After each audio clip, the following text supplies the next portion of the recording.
इस कार्यक्रम के प्रायोजक हैं कृषि मंत्रालय, भारत सरकार।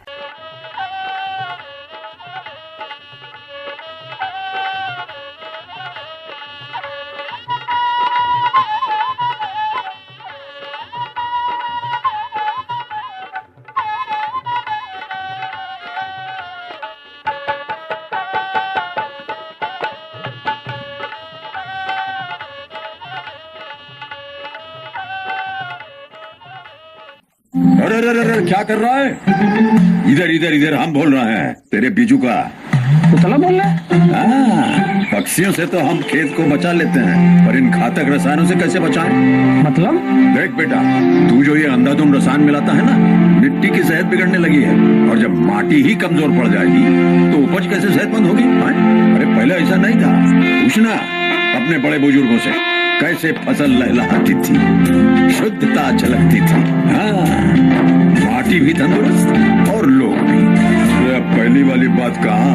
पर हम तो सब यही डाले हैं। सब नहीं, आज भी लाखों जागरूक किसान परंपरागत विधि से फसल उगा रहे हैं। खर्चा कम और उपज की कीमत भी बेहतर पा रहे हैं। सच है? रे बेटे, एक्सपीरियंस से बता रहे हैं, धूप में बाल सफेद नहीं किए हैं। हाँ। ठीक है भाई, मैं भी आज से जैविक खेती शुरू करूंगा। माटी से प्रेम की परंपरा है परंपरागत खेती। हर जोखिम से निकल कर फसल आए, सुरक्षित हो जाए। फसल बीमा से हर किसान अब आत्मनिर्भर हो जाए। संकट के समय प्रधानमंत्री फसल बीमा योजना किसानों के लिए वरदान है। अब सूखा पड़े या बाढ़ आ जाए, कोई डर नहीं। अब ओले पड़े या कीट पतंगे फसल खा जाए, कोई फिक्र नहीं, क्योंकि हमने लिया है प्रधानमंत्री फसल बीमा। बुआई से फसल कटाई तक हर जोखिम का दावा, न्यूनतम प्रीमियम पर अधिकतम भुगतान का वादा। योजना से हर साल जुड़ रहे हैं 5 करोड़ से ज्यादा किसान। अब आपकी है बारी। नजदीकी कृषि कार्यालय, सहकारी समिति, बैंक शाखा, अधिकृत बीमा कंपनी या जन सेवा केंद्र में स्वेच्छा से करा सकते हैं पंजीकरण। फसल बीमा पोर्टल या फसल बीमा ऐप द्वारा भी कराया जा सकता है पंजीकरण। प्रधानमंत्री फसल बीमा योजना, आपकी फसलों का संपूर्ण सुरक्षा कवच। कृषि एवं किसान कल्याण मंत्रालय, भारत सरकार। जय जवान जय किसान। भोला भैया, देखा आज हम लोग अपने किसानवाड़ी कार्यक्रम में जुट गल है। आपन पंच भैया लोग भी, माने किसान भैया लोग भी एकदम जुटल हवा। देखा भैया, जब हम लोग जुटीला ना तो खेती बाड़ी का चर्चा होला। चूंकि खेती बाड़ी में देखा जगह जगह है अपन धान पकत है, कहीं फूटता, कहीं बाल लटकता, कहीं दुग्धा अवस्था में बा। और बाकी वही में सरसों भी बोआए लगल और बाकी चना मटर बोआई रहल है। बिल्कुल। और खेती जैसन की आप कटाई हो रहल है तो बोआई के लिए खेती तैयारी करे के लिए, लेकिन भैया जौन हल के माध्यम से, बैल के माध्यम से जुताई होला तो धीरे धीरे जौन बाकी आदमी चलत रहला ओमे खेत उसर नहीं पावे भैया। तो ऐसने में कृषि यंत्र के जौन आदमी प्रयोग करला ओकरे माध्यम से बड़ा सहूलियत मिलला। अब जैसे कि धान होए तो पता चल कि दौरी पीछे पीछे घुमौले चल जाते हैं, बहुत समय लग जाला। और थ्रेसर अइलक भैया तो जौन बाकी जल्दी जल्दी होके जौन बाकी दे के अपन एक किनारे हो जा भैया। बिल्कुल सही बात कहत भोला भैया। चूंकि देखें अपन जौन भारत देश बा ना, एक कृषि प्रधान देश। देखा 60% लगभग लोग खेती पर ही एकदम निर्भर हम। बिल्कुल जौन परंपरागत तरह से खेती होला उनमें अधिक समय लगला, श्रम लगला, लागत लगला। किसान भाई लोगन के उत्पादन बढ़ावे बदे भैया, आधुनिक खेती के बढ़ावा देवे बदे आपन सरकार जौन बा ना वो कृषि यंत्र पर सब्सिडी योजना का शुरुआत कैले बा। ये योजना के अंतर्गत किसान भाई लोग आधुनिक कृषि यंत्र जैसे ट्रैक्टर भल, हार्वेस्टर भल, थ्रेसर भल, रोटावेटर भल, सीड ड्रिल भल, पावर टिलर भल, ये सब खरीद सकना।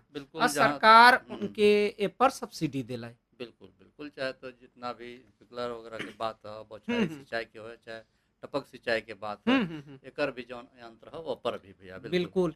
अब भैया हो जौन ई सब्सिडी योजना बा कृषि यंत्रन पर, एकर देखा अगर देखल जाए तो प्रमुख उद्देश्य बा के किसान भाई लोगन के आधुनिक कृषि उपकरण से कैसे जोड़ल जाए। बिल्कुल बिल्कुल। खेती में लगे वाला समय और श्रम के कम कयल जाए, फसल का पैदावार बढ़ाए का किसान भैया लोगन के आमदनी के बढ़ावल जाए, छोट और जौन सीमांत किसान भाई लोग बाया उनके सस्ती दर पर भैया कृषि यंत्र उपलब्ध करावल जाए। एकरे साथे साथे देश में कृषि क्षेत्र का आधुनिकीकरण भी कयल जाए। तो देखा ये योजना के अंतर्गत भैया केंद्र और राज्य सरकार द्वारा संयुक्त रूप से ही चलावल जाला। किसान भाई लोगन बदे कृषि यंत्र खरीदे पर 40% से लेकर 80% तक सब्सिडी उनके देवल जाला। और सब्सिडी का राशि जौन बा भैया वो किसान भाई लोगन के भूमि आकार और राजनीति के अनुसार अलग अलग होला, यानी एक समान नहीं हो। भैया हो लाभ सीधे डीबीटी के माध्यम से किसान भाई लोगन के बैंक खाते में भेजल जाला। अच्छा। ई योजना जौन बा कृषि विभाग के वेबसाइट या भैया जौन CSC केंद्र बाया उनके माध्यम से अपन किसान भैया लोग जाए का ऑनलाइन भैया आवेदन कर सकना। देखा जौन अपन किसान भाई लोग अगर ऑनलाइन सब्सिडी ले बदे आवेदन करत हुआ तो देखा कुछ बात का ध्यान उनके रखे के चाहिए कि भैया जौन आवेदक हो वो भारत का नागरिक हो और किसान हो एक चाहिए। किसान के बाद प्रमाण हो जैसे खेती बिल्कुल खेत वही होए जो वही यानी भैया खसरा खतौनी बिल्कुल बिल्कुल। किसान के पास अपन खेती योग्य भूमि होए के चाहिए। किसान का बैंक खाता आधार कार्ड से लिंक होयल आवश्यक बा। पहले से ये योजना का लाभ उ न लेले होए। अब भैया हो अब देखो एक नया चीज आए गल बा में जुड़ गल बा कि भैया हो किसान रजिस्ट्रेशन फार्म बा। किसान रजिस्ट्री फार्म माने कि जौन भी अपन किसान भैया लोग हवा वो अपन रजिस्ट्रेशन जरूर कराए ले। अगर रजिस्ट्रेशन रही तब उनके कौनो भी सुविधा का लाभ मिली। अगर रजिस्ट्रेशन न रही तो उनके कौनो सुविधा का लाभ न मिली। तो भैया किसान हवा तो जौन फार्मर रजिस्ट्रेशन फार्म बा उनमें रजिस्ट्रेशन अपन जरूर करावा। भैया हो देखा कृषि यंत्र सब्सिडी योजना जौन बा वो अपने किसान लोगन बदे उनके जीवन में एक क्रांतिकारी बदलाव लावे वाली योजना बा। एमे न केवल खेती आसान हुई बल्कि जौन अपन किसान भाई लोग हों उनकर आय भी बढ़ी। सरकार का ही प्रयास बा कि देश के आत्मनिर्भर कृषि प्रणाली की ओर लेकर चलल जाए। बिल्कुल बिल्कुल। आधुनिक यंत्र का प्रयोग से खेती का जौन भविष्य बा उज्जवल हुई और ये योजना भारत के भैया एक सशक्त कृषि अर्थव्यवस्था बनावे में अपन महत्वपूर्ण भूमिका जौन बा वो निभाए रहल बा। निश्चित रूप से कम समय में अधिक उत्पादन या अधिक काम हो सके एक खातिर कृषि यंत्र जरूरी हो भैया। तो आज इसने भेंट वार्ता कार्यक्रम भी बा हम लोग के खेती के लागत कम कर रहल हवन कृषि यंत्र। यह विषय पर संदीप कुमार मौर्य जो प्रगतिशील कृषक हवन इनसे जौन बा की अख्तर अली भैया के बातचीत हुई है। तो भैया बिना देर कैले सुन लो। किसान भाई बेहतर उत्पादन लेवे के खातिर कई पहलू पर ध्यान रखे के होला, चाहे मिट्टी के बात हो, उन्नतशील बीज के बात हो, सिंचाई व्यवस्था के बात हो, उर्वरक प्रबंध के बात हो और समय समय पर देख रेख यानी कोई रोग या कीट पतंगा बा ओके खातिर हम समय समय पर अपन उपाय लगाइला। लेकिन एक साथ साथ जहाँ पर खेती आज परंपरागत ढंग से आगे बढ़ करके अब आधुनिक तौर तरीका से कैल जा रहल बा, खेती में अब हल बैल के जगह पर ट्रैक्टर से खेत जोताई हो रहल बा। एकरे साथ साथ सिंचाई के भी कई तरह के उन्नतशील प्रणाली आ गए ही। पहले तो नाली बना दिहल जात रहे और एक तरफ से अपन पानी सिंचाई हो जाए और अब स्प्रिंकलर सेट आ गए है, ड्रिप सिंचाई आ गए है। कई तरह के आधुनिक तौर तरीका से अब खेती बाड़ी के आगे बढ़ावल जा रहल बा। बस मकसद ये बा कि कम समय में अच्छा उत्पादन लिहल जाए और लागत के कैसे कम कैल जाए।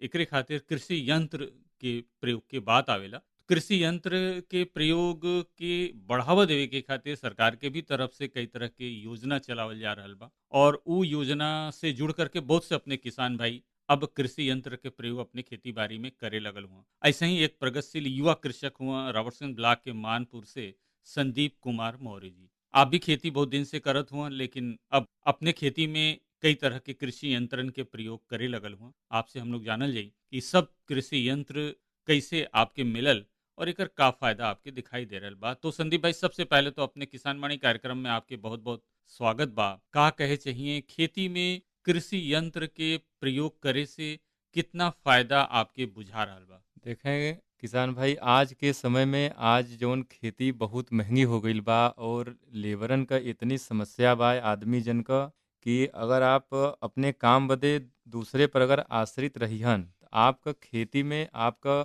मुनाफा कम हो जाई, लागत बहुत ज़्यादा बढ़ जाई और ओके कम करे बदे हम लोगन के बीच में बहुत सारी सुविधा हैं जौन कि आपके उद्यान विभाग से, कृषि विभाग से, इफ्को की तरफ से या फिर कहीं से भी आप ओके पता करके लें और काफ़ी तरह का आप उनमें मशीनरी व्यवस्था ले सकलन। जैसे आपके पास तो ट्रैक्टर अब लगभग हर घरे हो गल बा, तो आप छोटा ट्रैक्टर भी रख सकलन। ओसे छोटा पावर टिलर आवत बा और ओसे थोड़ा सा भी छोटा कई तरह का पावर टिलर, पावर वीडर बा। और अगर आप सिंचाई प्रबंधन में जइहन तो ड्रिप इरिगेशन बा, माइक्रो इरिगेशन बा, मिनी स्प्रिंकलर बा, पोर्टेबल स्प्रिंकलर बा और पाइप से भी खुली सिंचाई का भी व्यवस्था बा। तो एकरे जब ये सब सिस्टम के साथ आप खेती करिहन तो आपका लागत बहुत ही कम हो जाई और मुनाफा बहुत ही अच्छा हुई। लागत के कम करे के खातिर आपके कहानगी बा कि कृषि यंत्र के प्रयोग कइल जाए और कृषि यंत्र बड़ा महंगा रहला संदीप जी। तो का सरकार की तरफ से कुछ ऐसन योजना के लाभ आप उठावत हुआ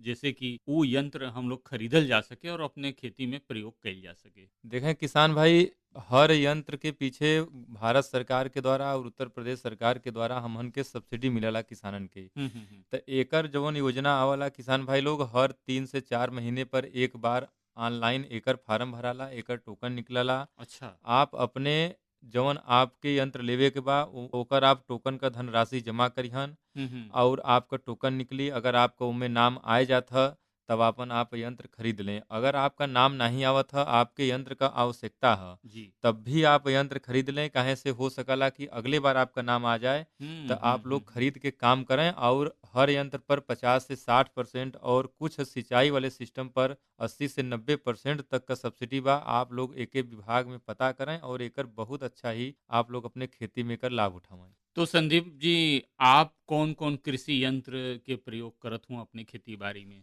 देखें किसान भाई, हमरे पास तो पावर टिलर रखले है जौन कि हम पिछले साल ही ले ली है। 50% अनुदान मिलल है पर हम तो थोड़ा अच्छे क्वालिटी का खरीद ले ली। जी जी जी। जो कि किर्लोस्कर का जौन आवला 8 हॉर्स पावर का 1,55,000 रुपया का मिलल, हम ओके खरीद ले ली मधुपुर से। ओकरे बाद हमके ऊपर 75,000 रुपया का सब्सिडी मिल गल उद्यान विभाग से। और ओकरे बाद हम पोस्ट होल्ड डिगर रखले ही जैसे कि आप जौन की हमन का खरीफ में जौन फसल लगाला, जौन सब्जी का जौने के मचान विधि कहल जाला, तो उ जौन हमन का जून से जुलाई में जौन बुआई होला तो ओके मचान पर चढ़ाव बदे बांस जौन हमन के बहुत अधिक गाड़े के पड़ला हाथे से। अच्छा।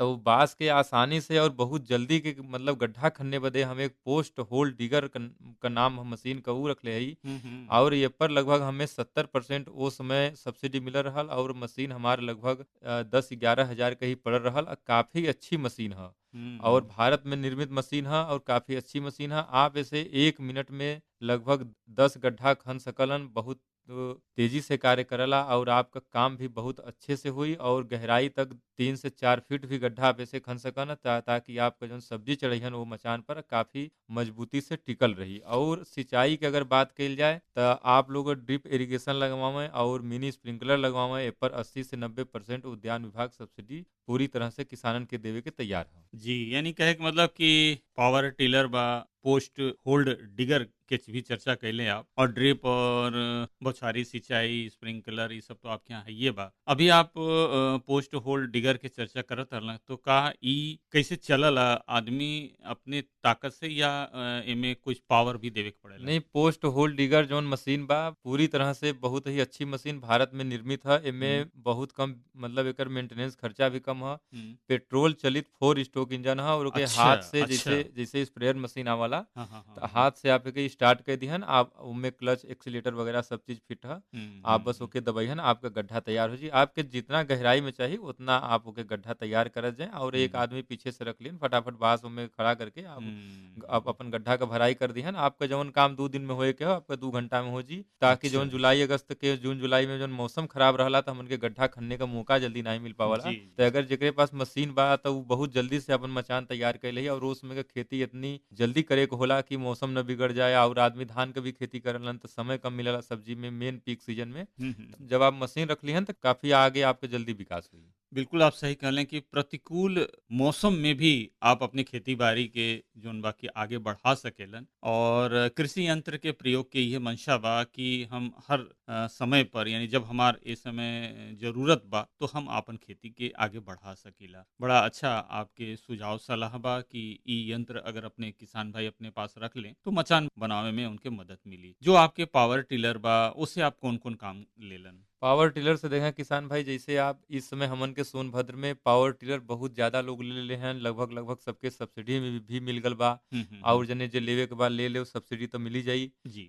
मतलब कभी आगे कभी पीछे होत रहला योजना। और उससे जैसे हमन के जिले में सबसे ज्यादा मिर्चा और टमाटर के खेती बहुतायत इलाके में होला तो आपके मिर्चा के बेड बनाओ बदे अच्छा। टमाटर के बेड बनाओ बदे या फिर अगर आप अन्य कोई भी बेड बनावत हैं जैसे आप लहसुन के रोपाई मान ले जैसे करत हैं और ओकरे बाद जैसे आप खीरा के बुआई करत हैं ककड़ी का जो भी सब्जी आप बेड पर बुआई करत हैं तो वो बेड अगर आप लेबर से बनवावत हैं तो जैसे लेबर इसमें मिलत नहीं अगर मिल भी जाते हैं तो बहुत ही समय लग जाला वो काम करे में। एक जो काम उनका 2 दिन लेबर करिहन आप उसे 1 घंटा में मशीन से कर लिहन। तो बेड बनावे वाला जितनी भी काम बा आपके पावर टिलर से हो जी और बहुत जल्दी हो जाई। और एक बेड बना के आप तुरंत अपना अपन किसान भाई ड्रिप इरिगेशन पाइप फैला के अपन मिर्चा टमाटर बैगन जो भी खेती करे बा कराएं। अच्छा, बेड बनावे में ई मददगार बा। अब थोड़ा सा आगे बढ़ल जाए। आपन इलाका देखें वर्षा आधारित ही खेती के खातिर मानल जाला जहाँ पर अगर सिंचाई के व्यवस्था नहीं बा या फिर सिंचाई के व्यवस्था बहुत सीमित जल संसाधन बा वहाँ पर कई तरह के जो कृषि यंत्र के माध्यम जैसे मान लें अभी आप चर्चा करें ड्रिप के बौछारी सिंचाई के ये बहुत फायदेमंद साबित हो रहल बा। का कहे चाहिए खेती में अगर इस सब यंत्र के प्रयोग कैले से का कम जल संसाधन में भी खेती बाड़ी के आगे बढ़ावल जा सकाला? देखिए किसान भाई अगर आप ड्रिप इरिगेशन का प्रयोग करत हैं तो ड्रिप इरिगेशन में अगर आपके पास पानी की बहुत कम मात्रा बा बोरिंग में जी। तब भी अगर आपके पास अगर 1 इंची का पानी बा तो आप उनमें का करना कि 5 से 6 बीघा आप खेती कर सकना ड्रिप इरिगेशन से। अगर 1 इंची का पानी बा अगर आप सोचें कि हम खुला सिंचाई कर लें तो शायद 2-4 बिस्सा आप ओके जिया लिहन। गर्मी के मुख्य मौसम जो गर्मी के बा पानी के परेशानी वाला मौसम जी, तो जी, जिया लें। लेकिन आप ड्रिप इरिगेशन का अगर प्रयोग करत हैं तो आप 4-5 बीघा आराम से उसे खेती कर सकलन। और ड्रिप इतनी अच्छी चीज है कि आप अगर एक बार कोई फसल में लगा दें तो कम से कम कोई भी फसल 3 से 4 महीना चलला। तो 3 महीना आपके खेते में सिंचाई के नाम पर जाए के न पड़ी। आप घर से ही अपन समरसेबुल चला देना गेटवाल होकर खोल देना पानी पहुंच गया। और ड्रिप से एक सबसे अच्छी फायदे वाली बात है कि जौन आप खाद जौन बेड बनाते समय जैसे आप कोई भी पौधा के दे दिहन बेसल ड्रेसिंग के रूप में ओकरे बाद जब खाद का जरूरत पौधा के पड़ी तो आप अपने ड्रिप सिस्टम में ही बेंचुरी के माध्यम से खाद के जब भेज दिहन तो खाद वो डायरेक्ट जड़ के पास बूंद बूंद करके जब गिरी तो वो पौधा के तुरंत काम करी। और उस स्थिति में अगर हम बेड पर डायरेक्ट अगर डीएपी या फिर कोई भी माइक्रो न्यूट्रिएंट्स या फिर कोई भी खाद हमन अगर खेत में छिड़क देवल जाए नमी के अभाव में तो वो हमन का खाद जो है कि पौधा के न मिल पाई बहुत ही कम मात्रा में मिली और धूप से और मतलब वातावरण में वो खाद हमन का उड़ जाई खराब हो जाई। तो आप अगर बेंचुरी के माध्यम से अगर ओके भेजत हैं तो बहुत ही अच्छा वो काम करी। जी बिल्कुल। तो संदीप जी पावर टिलर हो गए पोस्ट होल्ड डिगर हो गई और एक साथ साथ ड्रिप और बौछारी सिंचाई की चर्चा करी दिले हैं आप और आपके पास ड्रोन उड़ावे के भी सर्टिफिकेट मिलल बा। का कहे चाहिए ड्रोन के खेती बाड़ी में जो प्रयोग आज के दौर में शुरू हो गए बा का अपने इलाके में ई सफल बा एकर फायदा लोग उठावत हुआ? देखें किसान भाई अगर आप खेती में अगर दवा का स्प्रे के लिए अगर सुरक्षित स्प्रे के लिए और कम दवा में अधिक एरिया स्प्रे करे के बाद आप ड्रोन से ही करवाएं और ड्रोन से संपर्क करें। अपने सोनभद्र जिला में इस समय 4 ड्रोन हैं जो उनकी सब्सिडी पर 4 लोग ले हैं जी और किसानन के घर घर जा करके खेत खेत जा करके हमहन स्प्रे करीला जा। हम खुद ड्रोन पायलट है, हम खुद चलाइला, हमारे पास लाइसेंस सर्टिफिकेट सब है। हमारे पास आयोटेक कंपनी का ड्रोन है। हमहन इस समय किसानन से 200 से रुपए से लेकर के 300 रुपए तक का मतलब प्रति बीघा के दर से हमन स्प्रे करी ले जा खेत में। इनमें किसान भाई लोग अगर चाहे आपका कोई भी फसल हो, चाहे सब्जी की फसल हो चाहे अनाज हो, आप इनमें सब में ड्रोन का प्रयोग करवा सकलन। इनमें ड्रोन का प्रयोग होला कम से कम कोई भी सब्जी कोई भी अनाज की फसल रहे तो कम से कम 40 दिन के बाद प्रयोग उनमें शुरू हो जाला। अच्छा संदीप जी, जैसे बहुत से अपने किसान भाई लोगन के रकबा थोड़ा छोटा रहला, तो का एकर कोई सीमा रहला कि इतना बड़ा रकबा रही तभी जोन बाकी ड्रोन के इस्तेमाल फायदेमंद रही? देखें जैसे छोटा किसान बान, जैसे हमन का घर एक लोकेशन पे बा, अगर वहां से छोटा किसान जैसे 2-4 बीघा का अगर हमके बोलैहन कुछ दूरी पर उनकर घर बा, जैसे 1-8 किलोमीटर में बा, तो हमन छोटा किसान का भी जाके स्प्रे कर देवल जाला। अच्छा लेकिन जैसे थोड़ा सा उनकर दूर बा तो वो रास्ते पर प्रयास करल जी कि 2-4 जने अगर फोन कर देलन तो ओमे जाके हमन स्प्रे करल जी, तो छोटा किसान हो चाहे बड़ा हो उनकर स्प्रे हो जाई। थोड़ा सा 1-2 दिन का लेट हुई, अबेर सवेर हुई, उनकर स्प्रे जरूर हुई। और ड्रोन से इतनी फायदा है कि अगर आप अगर सब्जी में दवा का स्प्रे करावत हैं तो आपका जौन मैनुअल स्प्रे जैसे हाथ से करलन, तो अगर 1 बीघा का दवाई अगर आप अपने खेते में 1 बीघा में छिड़कत हैं हाथे से, अगर आप ड्रोन से करावत हैं तो वो 1 बीघा का दवाई 2 बीघा में और आपके हाथ वाले से काफी बेहतर और अच्छा काम करी, मतलब वही दवाई का मात्रा रही। तो ये में ड्रोन से स्प्रे करावे में किसानन का थोड़ा सा कास्ट जो है कि छिड़कवाई जोन लगत बा, लेकिन उनके दवाई जोन 50% बच जात बा, उससे किसानन के आय में बहुत बड़ी मुनाफा हुई।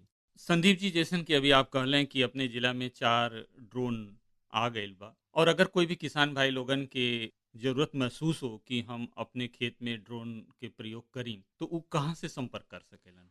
किसान भाई देखें जौन हमन के जिला में 4 ड्रोन बा, आप अगर उसे स्प्रे करावल चाहत हन अपने जिला में कहीं भी, तो आप जौन इफको का जौन खाद मिले वाला सहकारी समिति बा या जौन क्रय विक्रय केंद्र होला जहाँ पर खाद और यूरिया डीएपी नैनो यूरिया ये सब मिलेला, वहाँ आप जाके वहाँ के सचिव से अगर आप पूछियन कि भैया हमके ड्रोन चाहिए स्प्रे करावे के बा, तो वहाँ से जे जौने क्षेत्र में जाई तो वो क्षेत्र का जौन ड्रोन पायलट रहियन आपके उनका नंबर मिल जी, आप उनसे संपर्क करके ओके बुला के स्प्रे करा लें। जी, ई बड़ा अच्छा आप बतौलें कि अगर कोई भी चाहत हो और वो अपने एरिया के जहाँ भी बीज गोदाम बा वहाँ से संपर्क करिए तो जानकारी मिल जाए, और वो एरिया में जे भी ड्रोन पायलट हुई हैं उनके वहाँ से नंबर भी मिल जाए। हाँ, नंबर मिल जाए और आप उन किसान का काम 1-2 दिन में हो जाई। जी। तो कृषि यंत्र के प्रयोग यही मकसद से कइल जा रहल बा कि अपने कृषि लागत के कम कइल जाए, कम समय लगे और अच्छा उत्पादन मिल सके। तो इमें कई तरह के कृषि यंत्र बा, अपने किसान भाई अपने खेती बाड़ी में प्रयोग कर सकेलन। अगर आप खरीद नहीं सकत हो तो अनुदान पर कृषि विभाग से, उद्यान विभाग से संपर्क करके आप ले सकेलन। कुछ तो आप समूह बना करके भी जोन बाकी आप कृषि यंत्र ले सकेलन। तो देखें, अधिक जानकारी के खातिर आप अपने नज़दीक के जो भी कृषि विभाग बा, उद्यान विभाग बा, वहाँ से आप संपर्क करें। जरूर से जरूर आपके कृषि यंत्र के बारे में और अधिक जानकारी मिली। और संदीप जी, आज आप अपने किसानवाणी कार्यक्रम के माध्यम से जितना भी कृषि यंत्र के प्रयोग आप करत हुआ अपने खेती बाड़ी में, ओकर का फायदा आपके मिल रहल बा, एक बारे में आप चर्चा कैली। आज के बातचीत से सुन करके और भी अपने किसान भाई जरूर से जरूर कदम बढ़ाइए। बातचीत करे खातिर आपके बहुत बहुत धन्यवाद। भोला भैया, देख ये रना है संदीप कुमार मौर्य भैया, इनसे अख्तर अली भैया की बातचीत रहल है। कितना बढ़िया बातचीत भइल। ये जानकारी से जरूर अपन किसान भाई लोग भी लाभ उठाई हैं भैया, कुछ न कुछ सीख ली हैं। लेकिन हम देखत ही आज का बाजार भाव आपके हाथ में है, तनी अपने किसान भाई लोगन के बताए। बिल्कुल, तो दूधी मंडी के बाजार भाव कुंतल में अजय कुशवाहा भैया भेजले हमन, और आज आलू रहल 1800 से 1900 रुपया कुंतल दूधी मंडी में, और प्याज 800 से 1000, लहसुन रहल भैया 6000 से 6500 रुपया कुंतल, मूली 1500 से 2000, गाजर 3500 से 3600 रुपया कुंतल, और नेनुआ रहल 2500 से 3000, भिंडी 3000 से 3200 रुपया कुंतल, करेला 3000 से 3500, मिर्च 3500 से 4500 रुपया कुंतल, और कोहड़ा रहल 2500 से 2800, और लौकी भैया 2000 से 2500 रुपया कुंतल, कुनरू 2000 से 2200, पालक 2500 से 3000 रुपया कुंतल, बैगन लंबा वाला 2000 से 2500, गोल बैगन 3000 से 3500, और फूल गोभी भैया रहल 4000 से 5000, पत्ता गोभी 2500 से 3000, नींबू आज पड़ल रहे भैया 150 रुपया से 200 रुपया सैकड़ा। ये दूधी मंडी के बाजार भाव रहल भैया। तो अजय कुशवाहा भैया के भी बहुत बहुत बिल्कुल भैया। देखा ओम प्रकाश और उनकर संघाती लोग भैया मन मनसान करे बदे एकदम तैयार हुआ। तो एक विकास गीत सुन ले।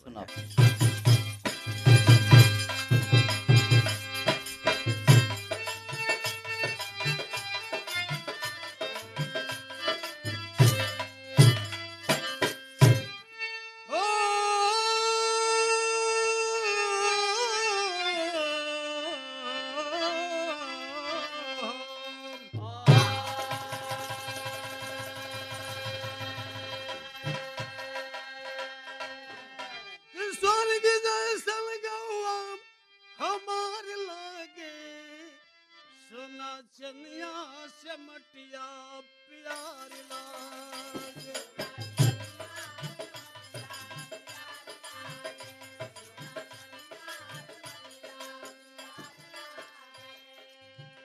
झूमली धरतिया प्यली धान रंग सुनरिया,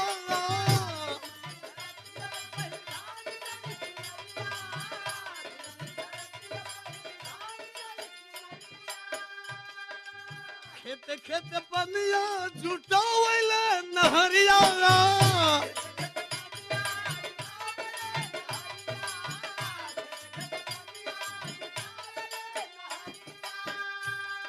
जगमग बिजुल सा सगरो उजियार लगे, सोना चनिया से मटिया प्यार लागे।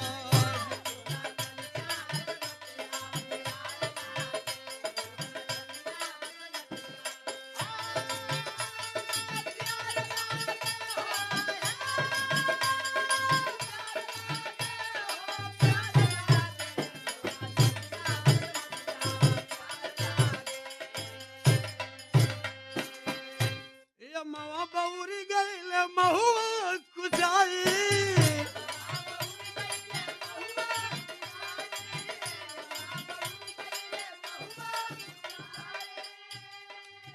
फूलन के सुगंध देखा बनवा से आई,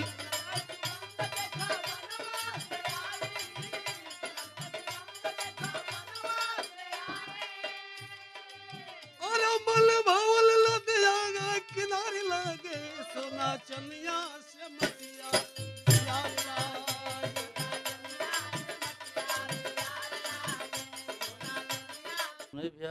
सोना चनिया से मटिया प्यार लागे। ओम प्रकाश और उनकर संघाती लोगन रहना भैया। देखा जौन अपन किसान भाई लोग खेती बाड़ी करत हवा और भैया सोना उगावत हवा। तो भैया देखा आगे रबी का सीजन आवता। रबी का तैयारी में अब ही अपन किसान भाई लोग दलहन और तिलहन का खेती करे के भैया तैयारी करत हवा। कहीं कहीं अपन बुआई भी करत हुआ। तो खेत का माने तैयारी कैले के बाद अगर बुआई अपन किसान भैया लोग करत हुआ तो भैया हो बीज शोधन जरूर करें।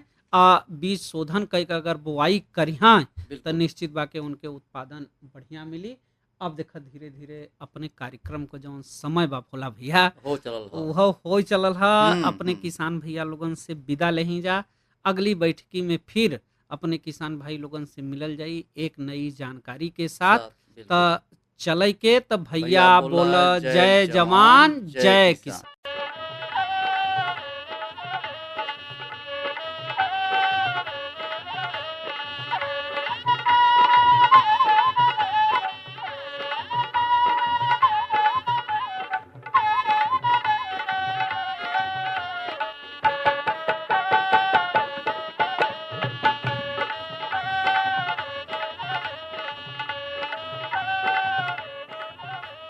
इस कार्यक्रम के प्रायोजक हैं कृषि मंत्रालय भारत सरकार।